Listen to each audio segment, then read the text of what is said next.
Welcome to the Friends Fantasy Benefits Baseball Podcast. I'm Justin Mason, lead fantasy writer and analyst of FriendsFantasyBenefits.com. Joining me on this episode is Dave McDonald. How you doing, my friend? See, ever since you made fun of me not being able to pronounce things, you can't pronounce things like your name, your website. You forget people's first names. I mean, you've been cursed. In my defense, it is also like in the middle of the night. Oh, I'm sorry. What? Oh, is it late for you? Oh, I'm so sorry. I'm so sorry. It is very late. It's so late. It's like 1:30 a.m. there. It's fucking 4:30 a.m. here, you bitch. Tell me how you really feel. I thought I just did. You can reach Dave on Twitter at RunDMCD. Add that D. There you go. You can reach me on Twitter at Dustin Mason FWFB. You can reach Friends of Fantasy Benefits at Fantasy Benefits. We are talking about FAAB pickups and the Earth leagues, where people are at in the standings, where the leagues are at in the standings. We're going to cover all of that. Probably be a little bit shorter episode than the two previous ones that we've done this week because it was kind of a lighter week in FAAB and not really a ton has changed necessarily in the standings of the Earth leagues. If you want to get involved with the Earth leagues, maybe you want to start an Earth league, maybe you want to join an Earth league, you can reach out to me or Dave in our DMs on Twitter. Email me, justmasonfantasy@gmail.com. And we can either get you hooked up with current Earth leagues or we can talk to you about potentially starting one. So definitely reach out to us trying to grow that. Let's jump in and talk about some of the big pickups. Emmet Sheehan was the big pickup of the week. Pitched a brilliant game against the Giants before the Dodgers bullpen just absolutely destroyed it. Was he a target for you this week in FAAB? I mean, look, I'll admit I didn't know anything about this guy coming into the year, so maybe other people know a lot more than me. And unfortunately, I can really only base what I saw off that one start. And yes, by results wise, he did great, shut them down. Limited hard contact and everything. I don't know. I saw an 11% whiff rate. Maybe that's just a one-time thing. Maybe his stuff is much better and will play up. I just don't know. I don't know much about this. I didn't bid much on him, so I was fine not getting him. Yeah, I was right there with you. A guy that I know he's got strikeout upside from what we've seen in the minors, but he put a lot of balls in the air. 80% of the balls he put in play went in the air. That feels really, really risky to me down the stretch, Yeah. And I don't know. It's just, to me, I don't know how long he's going to be in the rotation. They're already talking about moving him back, as we learned in previous episodes. So that way they can kind of limit his innings. A guy that I think could get limited, that might get replaced in the rotation at some point. Is that someone I want to invest a lot of money into? I mean, in a deeper league, like the Earth leagues are 15-team leagues, like there's just not a lot on the wires. So you definitely want to target any guy who might be a potential, good pitcher moving forward. But I wasn't willing to spend the triple digits that he went in a lot of leagues. Yeah, and I mean, I didn't have the triple digits. I don't either. Yeah. But I was more bidding in like the $20 range. Because look, it wouldn't shock me if he just wasn't that good. I don't know. So, but it's just one of those situations where he's not a guy I've done a lot of scouting on, and I didn't see anything that I really loved in this first outing. So it was what it was. Yeah, I'm right there with you. The next kind of big guy was Luis Matos. He's a former top-tier prospect for the San Francisco Giants.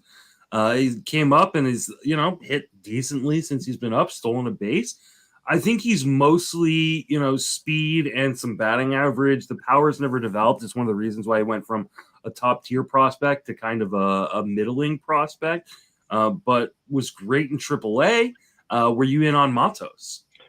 I was. I didn't get him anywhere in NFBC, but I do have him in pretty much all my Fantrax leagues.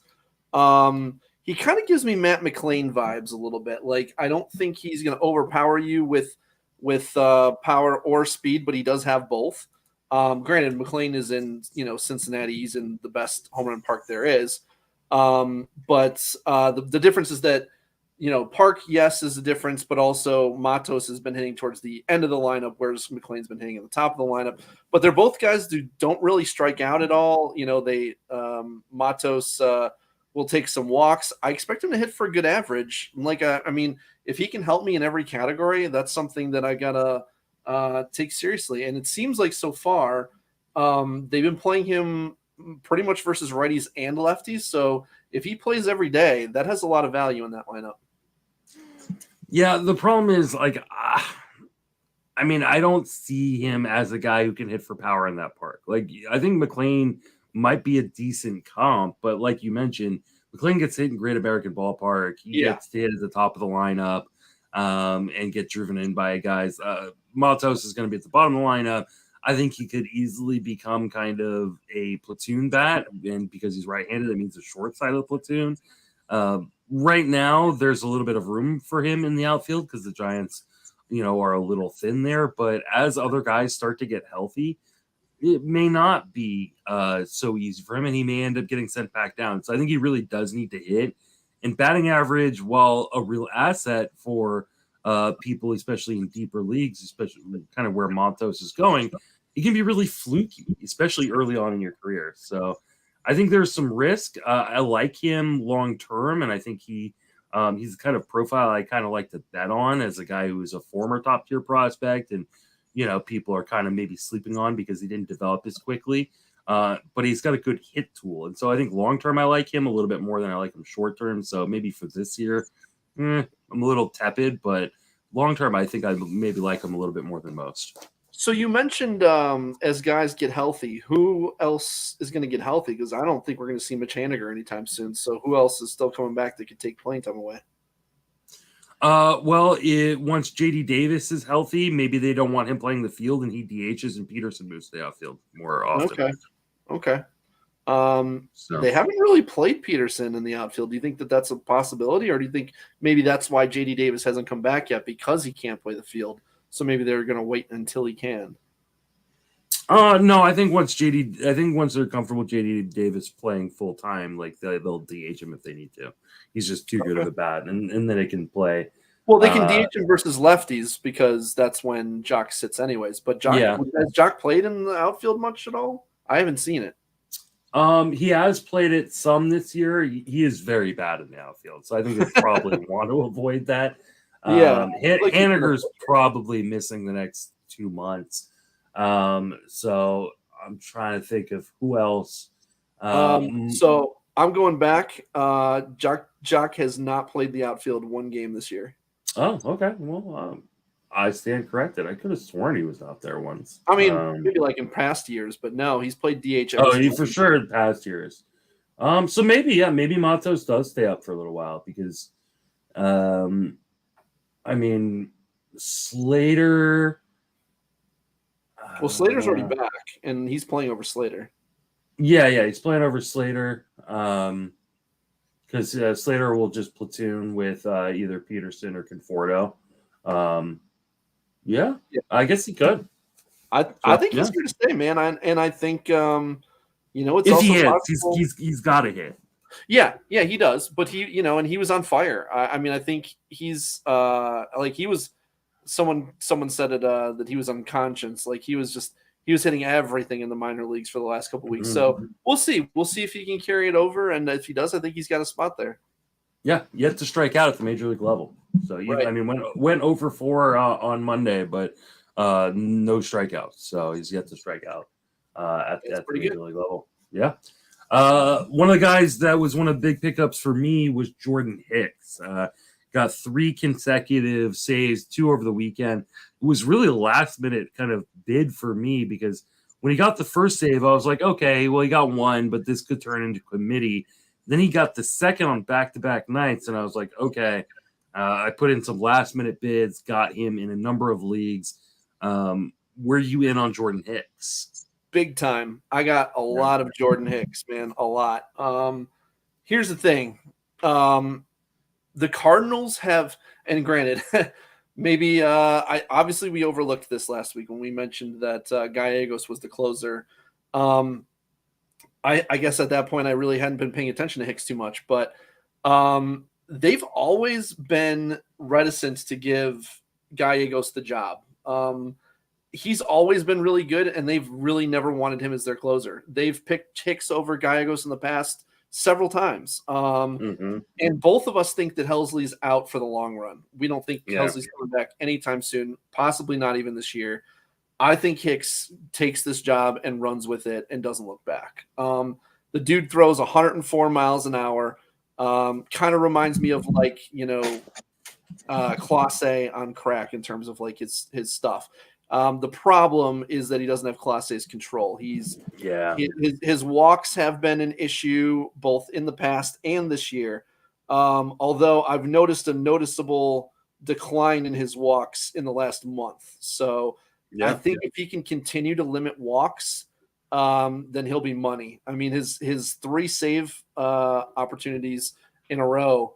That's the thing. They pitched him 3 days in a row. So they could have gone with someone else, but that shows you the confidence that they have in Hicks. So I absolutely think you should pick him up anywhere you need saves right now.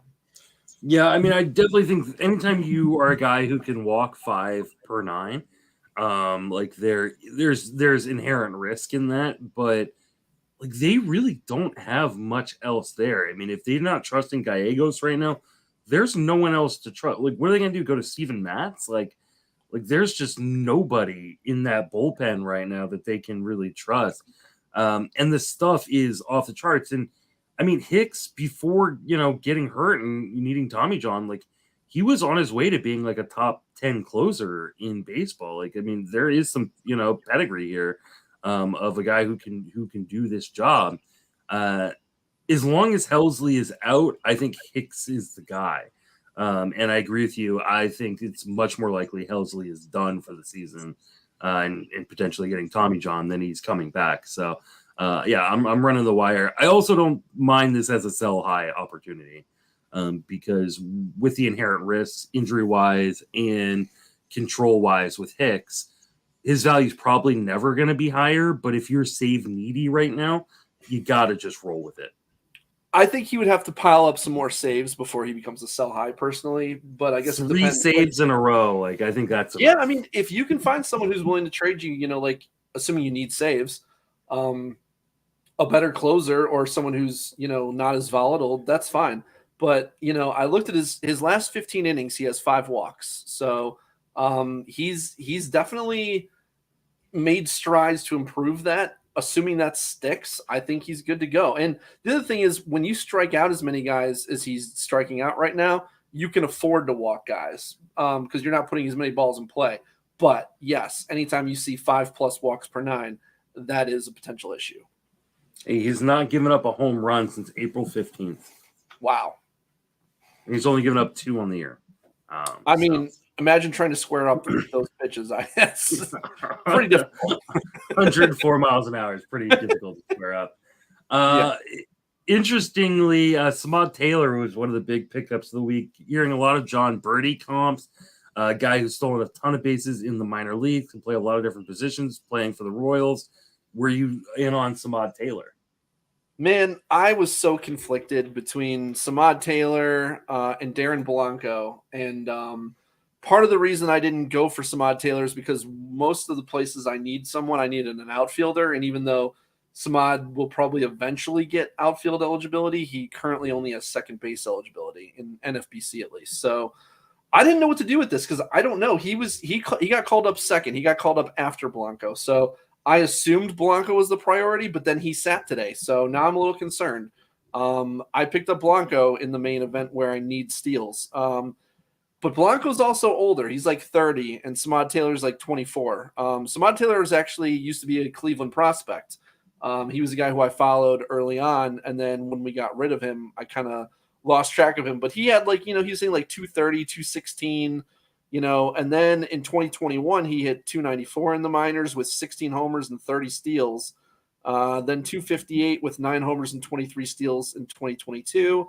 That was in Toronto's system. Then he moved to Kansas City, where this year he had 6 homers and 34 steals in the minors with a 304 average. And his strikeout rate has been under 20% too. I mean, I think he's pretty much like, a slapdick. He doesn't hit the ball hard. I worry that he's not going to make enough. I don't know. It's too early to say with him. He's certainly worth speculating on if you need steals, but how that playing time is gonna shake out in Kansas City, I honestly have no idea. And what happens when Massey comes back? Assuming he's back in a couple of weeks or a week and a half or whatever, I assume he goes back to starting at second. Does Samad Taylor stay and play outfield, or does Blanco play, or is it whoever's the hot hand? I just didn't know how to parse this, so it was tough. Yeah, I mean, he was in some of my waterfalls, but he wasn't near the top of any of them. I mean, I don't know if you listened to today's or Monday's Sleeper in the Bus, but you pretty much said what I said word for word, which is I think people are going to knock the bat out of his hands. And that's my big fear is that he's going to get challenged with upper level velocity and that maybe he is a guy who can come off the bench and steal a bunch of bases, but how reliable is that, and how do you plan for that in your lineups for the most part? So I'm not as big on Samad Taylor as apparently other people were, but I understand taking the gamble because it's a low risk gamble. You didn't have to spend much to get him. And if he's still on your wire, you won't have to spend too much to get him unless he steals a bunch of bases this week.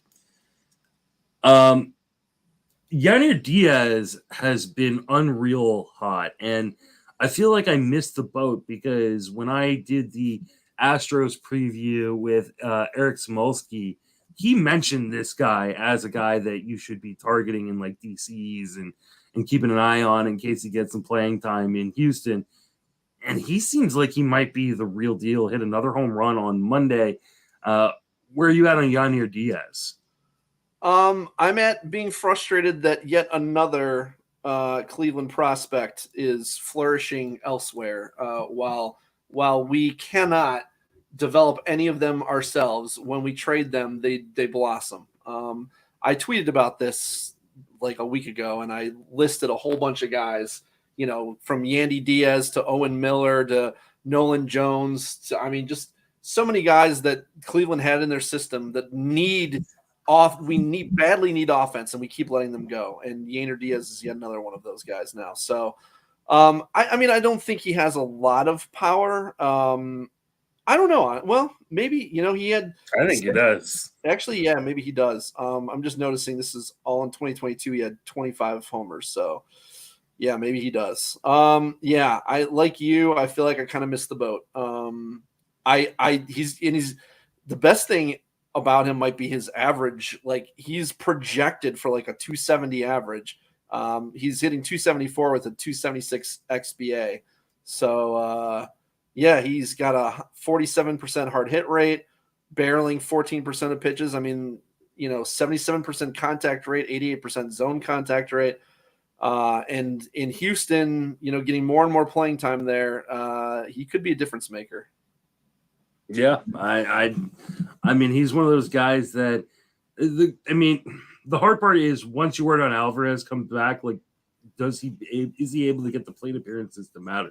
Because they like Martin Maldonado for his catching ability, right? And so then once Jordan's back, like Jordan's play it every day at DH. Yeah. They're not gonna risk him in the field. So I think this is a short-term play, unless there's another injury or Jordan has a setback. But I think that's a problem for 6 weeks down the road or whenever Alvarez gets back. And you kind of roll with Diaz for right now. Yeah, I think that's right. The next kind of set of pickups are going to go fast because I don't think they're that interesting. Matt Vierling was one of the more picked up guys.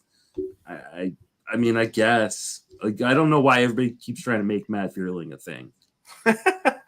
I think there's some interesting skills there. He's another combo guy. He's got 7 homers, 4 steals. He's hitting 262. His XBA is 286. I think he's an interesting play. He's 113 max EV, 46% hard hit rate. He's just in a shitty park and a shitty lineup. His contact rates are good too. He's a guy who you can stream when Detroit has good matchups to stream against for righties. I'm not sure if he's playing versus lefties or not, but he's not very good versus lefties for whatever reason, even though he's a right-handed hitter. So when they're playing righties, I think he's a solid deep streamer. Yeah, I don't care. All right. I mean, that's about all I got.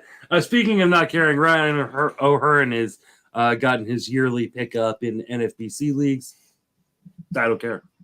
I mean, yeah, he's another guy who's mashing righties right now. 5 homers, 354 average, in just 79 at-bats. Obviously, that'll regress. He's not going to hit for a high average. He's hitting 349 somehow right now. He's probably more of a 249 hitter at best. So, but while he's hot, stream him when they face righties. But the problem was this week, as we discussed on the prior pod, the Orioles were fucking useless this week because they have a horrendous schedule. So I couldn't really pick him up because I wasn't willing to hold him for a week, and he'll probably get cold and then not get hot again.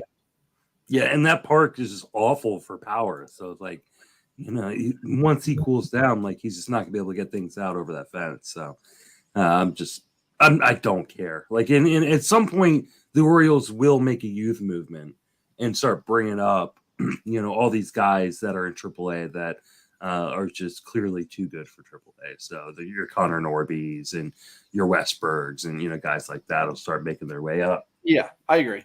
It's a short term. Wade Miley, I think, was just a stream pick for the week, but he has a decent stream matchup for next week, as we talked about in yesterday's episode. If you want to hear more about Wade Miley, go back and listen to yesterday's episode. Agreed. Bo Naylor. This is an interesting one. He is a top-tier catching prospect for your Cleveland Guardians, but you hate him for some reason. No, I don't hate him. I'm just not particularly high on him. I don't. I hope I'm wrong. I hope he's awesome. We were also comparing him at the time to Henry Davis, who I just think is better. And Henry Davis will play every day, whereas Bo Naylor will not. So I think Bo Naylor's fine for a pickup, but I think people are gonna I think people just massively overspent on him, and I don't know what you're really expecting from him. I mean, I think he's gonna struggle too. I think he's the kind of guy who's gonna come up and. Because a lot of these catchers, he has more on his mind than just hitting the ball. He has to worry about the pitching staff and calling the game, and catching is a lot of effort. But yeah, he's not going to play every day, and he's not running this year. In prior years, speed was a big part of his profile. This year, he only had 2 steals and 270 plate appearances. So, 253 average. He walks a lot, and his strikeout rate will probably be significantly higher than it was in the minors. I would guess it'll be in the high 20s, I would assume. I'm expecting a lower average with a little bit of pop eventually, but I don't know. I think he's going to struggle. I hope I'm wrong, but he wasn't a guy I was really in on.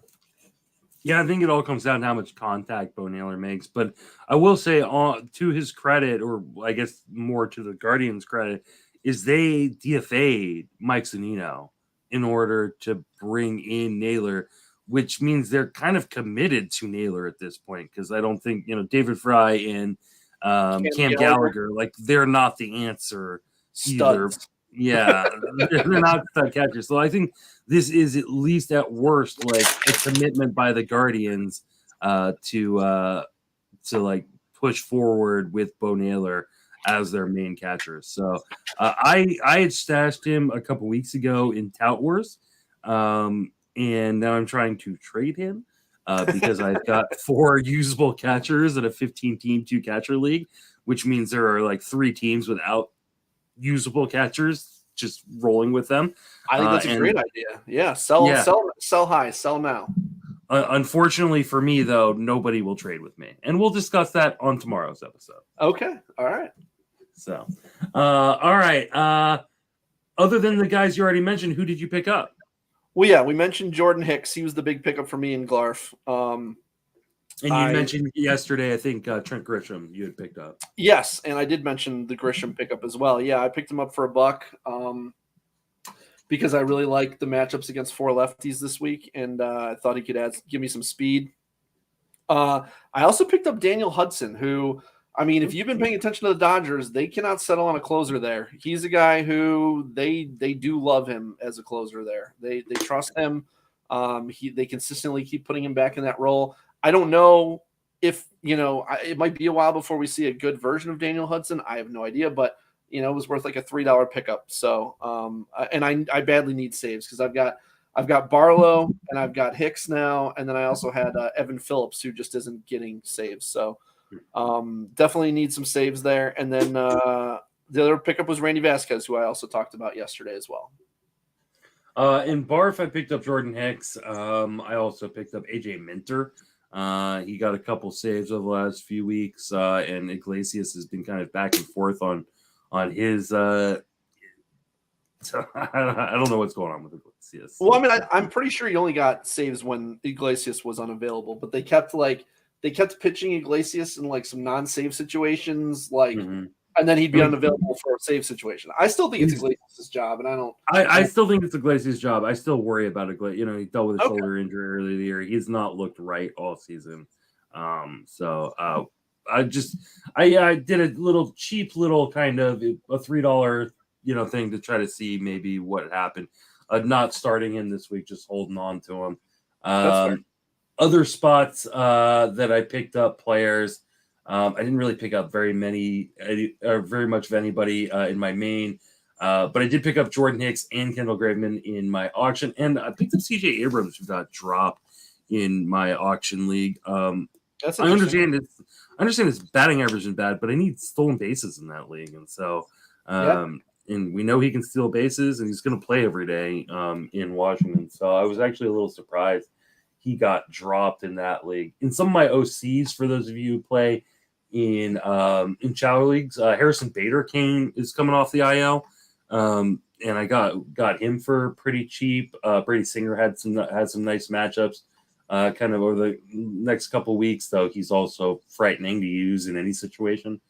And then Tommy Pham, you and I talked about prior to recording. It's just been on fire. So love Tommy Pham and love the skill set there. Like, he's a guy who steals bases a little bit and can hit some dingers, and he's on fire. And he's talked about changes he's made and how he felt like he was being overlooked and all this stuff. And I think he's a guy who plays with the chip on his shoulder, and I love those guys in fantasy. Absolutely does. Also picked up Luis Urias, who's still available in one of my leagues. So this guy triple eligible, always useful to have on your bench. Yep. So hopefully he starts hitting at some point. Let's like I said, kind of a later week in Fab. So let's talk about what's going on in the Earth leagues. GLARF extending the lead a little bit. That's right. Well, GLARF extending the lead a lot. TARF is in second, and they're 425.5 points behind. So GLARF pretty much running away with it, which, no surprise. Celebrating a little early. It's still June. Well, you know what? I'm hoping that this motivates them. I hope people listen to this, and I hope they get angry, and then they respond. Because you know what? I want Earth to be the most competitive as possible.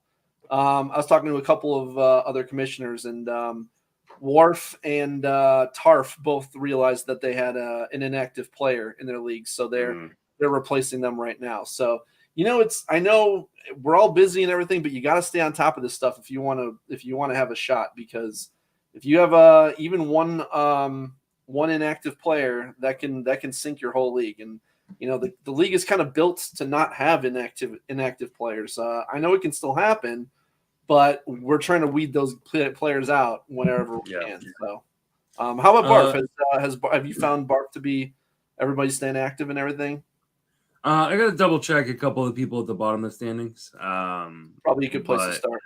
Yeah, for the most part, I think everybody's pretty active. You know what league has everybody is very active? TARF. They are in second place in spite of the fact they have nobody in the top 25. Yeah, that's kind of crazy. It's because the bottom of that league is so competitive that they're not allowing the league overall to slip, even though they don't have any like powerhouse teams necessarily. So that should be a really fun finish. It should be. Yeah. TARF and TARF have kind of been jockeying for control of second place, but who's been skyrocketing up is SCARF. And Matt Cathy of TARF does a great job Mhm. with these. Every Monday he sends out these Earth Fantasy Baseball weekly ranks, and it shows you all the league points and rankings. It shows you the leagues by rank, by points, and then the individual top 10 as well. And it's awesome that he does that. And I told him, yeah, please do this every week. Tag me, I'll retweet it out.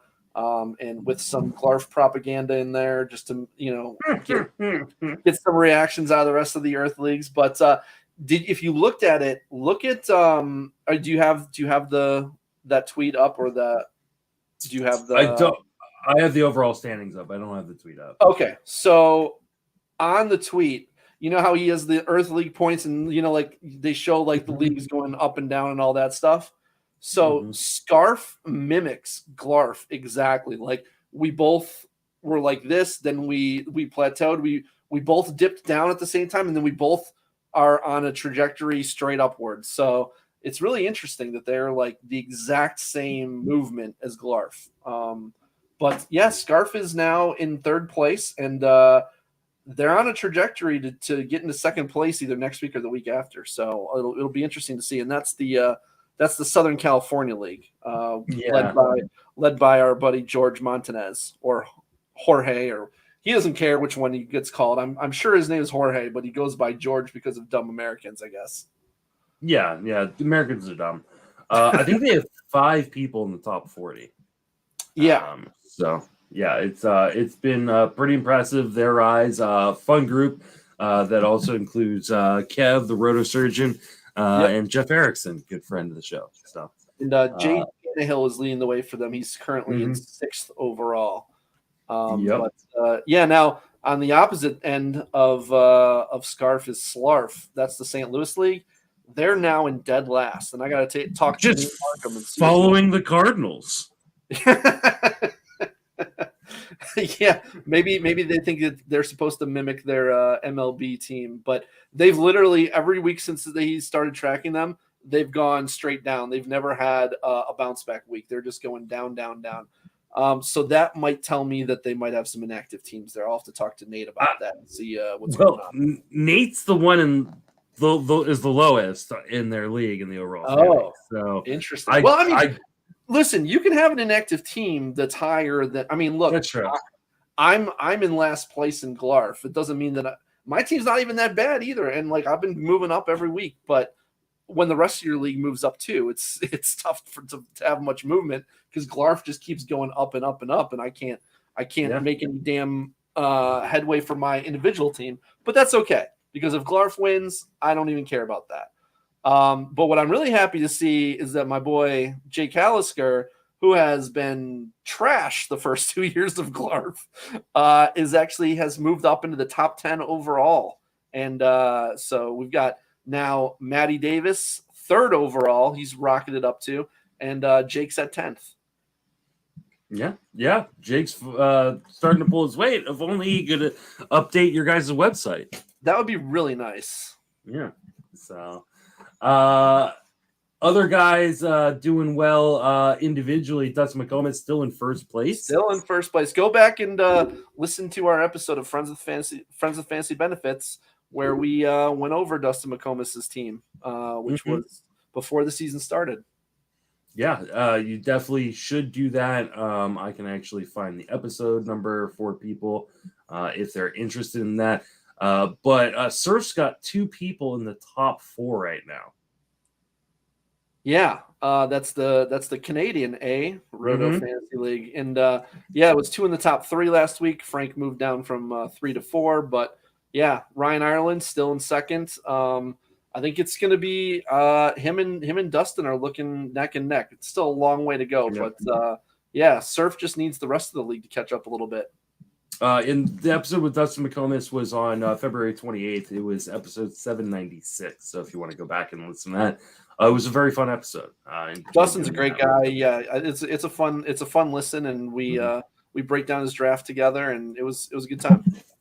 Matty Davis, who is poached from BARF, is 3rd place overall. So good for him. Still refuses to get his ass tattooed, but Yeah, so after our episode last week where you talked about the bet with him, we tagged him as we were talking about it on Twitter, and he was not pleased. he was like, my boy needs to let that go. So he can be not pleased all he wants. I came with receipts. You did come with receipts. Yeah, it very much did seem it's interesting that he self-inflicted this bet. Yeah, absolutely. I had nothing to do with it, and yet he could not follow through. I understand. I have my face on my face. I wouldn't want it on my ass. So. Right. No. Yeah. Totally understandable that he doesn't want to do this. I think maybe Matty's I love him, but he's a bit of an emotional guy too. You know, like, and I can relate, but I think maybe sometimes his mouth writes checks that his ass can't cash. Literally. I do want to say one of my favorite people in the industry. I love Matty. I do. Him and I are battling in the auction championship in our league right now. I'm 1, he's 2, and we both bounced in and out of like the top 10 overall. So. Really good player. Yeah, really good player. But good I mean, guy. maybe we could get a Roto-Wear t-shirt made to commemorate this, or at least a temporary tattoo of my face for him. Like, I don't know. There's got to be something. Yeah, I don't know. I mean, obviously it's understandable that he doesn't want to do this, but I just don't know why he would bring that up in the first place. Then it's like he's literally asking for it, or asking for it, depending on how you want to look at it. Yeah, I mean, it's just like you're gonna have to make your bets more something that you're actually willing to pay up on if you lose. So yeah. Nick Mariano of NERF moves into 5th place. Nick's a good player. He's been on the show before.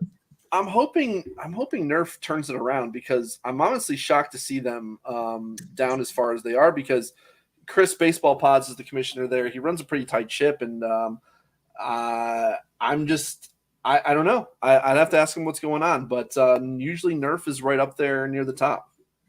Yeah, I'm a little surprised by that myself. So now, what about BARF? Because BARF used to be in 2nd place. They're sliding a little bit. We apparently have an inactive owner at the bottom of the standings, so I'm going to have to address that with him. And the other guy at the bottom of the standings, I think, is more just decimated by injury. So okay, I can empathize. So, but yeah, there's definitely I think we got an inactive owner, because and I'll be addressing that with him. And seeing if he needs to be replaced or not. So, yeah, that's a good call. And then, so where are we at right now? You are currently at 153rd, and I think you said you were last in your league. Yes, I am last in my league. Although last time I checked, I wasn't last amongst GLARF in the overall, but I might be now. Let's see. Nope. Doug Roth is behind me, and I'm right behind Sarah Sanchez. So yeah, I 1 year 1, Sarah Sanchez 1 year 2, and now we're in we're 2 of the bottom 3. There you go. You guys will, I'm sure, turn it around. I am 130th overall. I am 20th in BARF. I made a lot of moves in BARF. What do you mean you're 20th in BARF? You can't be 20th. Oh, sorry, 12th in BARF. Wow, I'm tired. 12th in BARF, 130th overall. It feels like 20th. I just can't seem to get traction.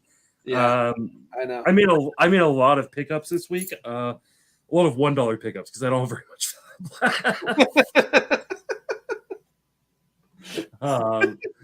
So I'm hoping. I think, did I get and Jordan Hicks? So okay, yeah, Jordan Hicks. We both have Jordan Hicks. So God help us. We both we can move up with that one. That's going to be a big pickup, I think, this year. Yeah, I definitely need it to be a big pickup for me. Even though I don't think I really even needed him that much. Why did I do that? Yeah, that was not. It'll help me in the overall, but that probably wasn't the smartest use of my lack of FAAB dollars. Oh boy, it's not been a good FAAB year. Nick Allen in BARF, and now fucking Nick Allen. Oh god. The hard part is I'm in a position where like I just have a really hard time rehabbing my ratios. I think you're gonna say you have a really hard time with reading comprehension. And reading comprehension as well. Clearly, I cannot read the standings, and the one pitching category I don't really need help in was saves. or read player names. Though I mean, I did lose. I did in BARF. I did lose Liam Hendricks, so that was kind of a blow. So I probably did need to replace him. So fair enough. All right, that's gonna wrap us up for that episode. You can reach Dave on Twitter at RunDMCD. Add that D. You can reach me on Twitter at Justin Mason FWFB. Reach Friends with Fantasy Benefits on Twitter at Fantasy Benefits. Email me to the show, friendswithfantasybenefits@gmail.com. Don't forget to give us those 5-star reviews. Really helps us out. Gets you entered in to win a free RotoWare t-shirt. I'll be giving away at the end of the month. And, you know, if you have any suggestions for the show, if you like the new format, if you don't like the new format, let us know. Reach out to us on Twitter and let us know what you think and what we should add, if there's something we should add. That's going to wrap us up for this episode. For Dave and myself, thank you for listening. Have a fantastic baseball season.